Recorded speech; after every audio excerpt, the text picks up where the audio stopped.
नमस्कार दोस्तों, PD India YouTube मंच पर आपका हार्दिक स्वागत है। मैं कुमार विवेक। बहुत बड़ी खबर आ रही है उत्तर प्रदेश को लेकर। उत्तर प्रदेश में प्रयागराज के अंदर महाकुंभ का आयोजन चल रहा है। सभी श्रद्धालु जा जाकर वहां अपना स्नान कर रहे हैं।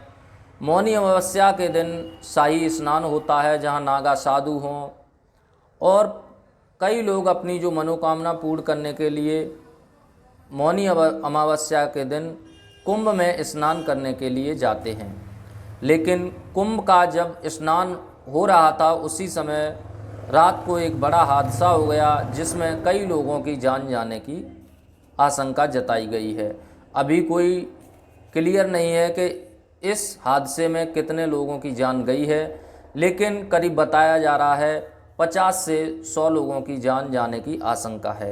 वहीं अब इस जो हादसा हुआ है इसको लेकर स्वामी अविवेकानंद ने जो है अब सरकार पर हमला बोला है। देखिए उन्होंने क्या कहा है। तो स्वामी अविवेकानंद ने बहुत ही बड़ा हमला जो है सरकार पर बोला है कि यहाँ सही इंतजाम नहीं हुए, जिसके कारण ये जो है हादसा हुआ है। इस हादसे का जो मुख्य कारण है वो वीआईपी लोगों को आने देना, यानी जिस तरीके से पूरे कुंभ का वीआईपी कल्चर कर दिया गया, इस तरीके से ये महाकुंभ के अंदर हादसा हुआ है। भाई कई नेता हों, ये भी विपक्ष के अखिलेश यादव हों, राहुल गांधी हों, मायावती हों, चंद्रशेखर आज़ाद हों, इन लोगों ने भी सरकार को घेरा है कहीं न कहीं। देखिए अविवेकानंद ने क्या कहा। तो फिर उससे वैसी व्यवस्था भी तो होनी चाहिए, जितने लोगों के लिए भोजन अपने घर में हो, जितने लोगों के लिए बैठने की जगह हो, उतने ही लोगों को तो बुलाया जाता है। आप 40 करोड़ की व्यवस्था किए हो तो फिर ये घटना, ये विचार का विषय है। सबसे बड़ी समस्या क्या है, जिस बारे में हम लोग बहुत मर्माहत हैं, वो ये है कि जब कल सवेरे सो करके हम लोग उठे तो हम लोगों ने समाचार देखा, शायद दैनिक जागरण का समाचार था। उसमें बताया गया था कि रात को भगदड़ मच गई है और 17 श्रद्धालुओं की मौत हो गई है। हम लोग बड़े चिंतित हो गए। मौन हम लोग रहते हैं स्नान तक। हम लोगों ने सोचा अब क्या करें, कैसे करें।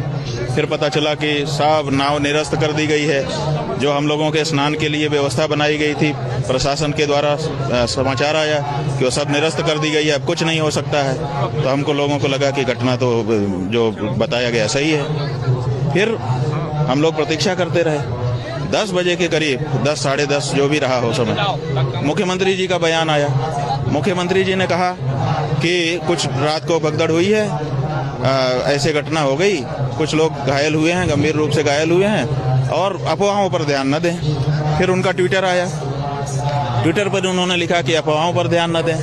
पहले भी उनका एक ट्विटर आया था, उस पर भी सवेरे लिखा था कि अफवाहों पर ध्यान न दें। उससे पहले उनका एक ट्विटर आया था जिस पे उन्होंने मौनी अमावस्या की सबको बधाई दी थी। तो जब हम लोग सवेरे उठे तो अखबार कह रहा था कि रात को भगदड़ हुई है, कुछ लोगों की मृत्यु हो गई है। मुख्यमंत्री जी का जो ट्विटर है वो कह रहा था मौनी अमावस्या की बधाई। उसके बाद फिर थोड़ी देर बाद उनका आता है कि अफवाहों पर ध्यान न दें, और उनका नाम लेकर के सभी चैनल दिखा रहे थे, जिस पे जाओ समाचार जानने की कोशिश करने पर कि अफवाहों पर ध्यान न दें। अफवाहों पर तो हम लोगों को लगा कि अफवाह रही होगी, वही आजकल तो बना लेते हैं दूसरे अखबार का। फिर हम लोग जो है सोच रहे थे क्या करें। फिर उनका जब वक्तव्य ही आ गया और उन्होंने किसी भी मृत्यु का उल्लेख नहीं किया, तो हम लोगों को लगा कि ये अफवाह थी, गलत बात है, मुख्यमंत्री जी को बदनाम करने के लिए किया जा रहा है। जब वो स्वयं बोल रहे हैं कि कुछ लोग घायल हैं, गंभीर रूप से घायल हैं, उनका इलाज हो रहा है, किसी मृत्यु की चर्चा उन्होंने अपने वक्तव्य में नहीं की। तो हम लोग फिर निकल पड़े कि भाई जब कोई मृत्यु नहीं हुई है, घटना हो गई है, सब संभाले हुए हैं, तो चलो स्नान करते हैं। हम स्वयं पुरी के द्वारका के शंकराचार्य जी महाराज, श्रृंगेरी पीठ के शंकराचार्य जी महाराज से अनुरोध हमने किया कि अब चला जाए, स्नान करें। हम लोग जाकर के स्नान किए। अब आप बताइए कि मुख्यमंत्री ने धोखा किया कि नहीं हमारे साथ। फिर उन्होंने अखाड़े कुल वालों से बात किया कि सब ठीक है। उन्हीं के वक्तव्य का प्रभाव रहा कि उस पहले अखाड़ों ने रद्द कर दिया था कि हम स्नान नहीं करेंगे, बाद में अखाड़े सारे संत महंत सब स्नान किए। आपने हमको धोखा में रखा कि कोई मृत्यु नहीं हुई है। हिंदू धर्म में ये नियम है कि जब परिवार में कोई मर जाता है, विशेष करके ऐसी घटनाओं में, भोजन नहीं करता है कोई। हम कल एक दिन उपवास नहीं रख सकते थे उनके लिए जो चले गए, आपने उससे हमको वंचित कर दिया। हमको आपने ऐसा आभास करा दिया कि अफवाह चल रही है, कोई कैजुअलिटी नहीं हुई है, कोई मृत नहीं हुआ है। तो इतना बड़ा धोखा संत समाज के साथ, इतना बड़ा धोखा संत सनातनियों के साथ, इतना बड़ा धोखा हम लोगों के साथ कैसे इन्होंने कर दिया, क्यों कर दिया? अखाड़े की पीड़ा ज्यादा है कि आपने देश के सामने झूठ क्यों बोला, सनातनियों के सामने झूठ क्यों बोला? झूठा मुख्यमंत्री, क्या कारण है? क्यों इतनी बड़ी जब घटना हो गई थी तो आप क्यों छुपा रहे थे?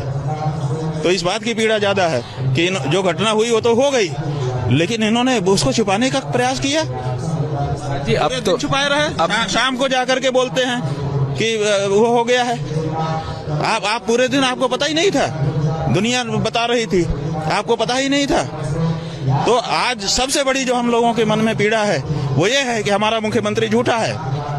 वो इस बात की पीड़ा है कि वो हमारे साथ घटना घटती है हम ही से छिपा लेता है, और हमको हमारे जो मृतात्मा हैं उनके प्रति संवेदना व्यक्त करने के लिए, उपवास तक रखने के लिए मौका नहीं दिया इस व्यक्ति ने। तो हम तो कहते हैं कि ऐसे मुख्यमंत्री को कुंभ पर्व रहते रहते इस्तीफा दे देना चाहिए।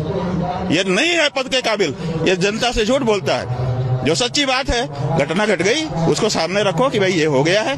कहाँ नहीं घटना घट जाती है, किसी भी जगह पर घटना घट सकती है। गलती सही बाद में उसका विचार होता है। घटना घट गई, लेकिन उसको छुपाना कि नहीं ऐसी कोई बात नहीं है, ऐसा आभास देना कि सब अफवाह है, सब अफवाह है, ये कहाँ तक उचित है? हम तो सबसे बड़ी पीड़ा इस समय ये हो गई है। बहुत मन मरमाहत है। जांच के लिए न्यायिक आयोग गठित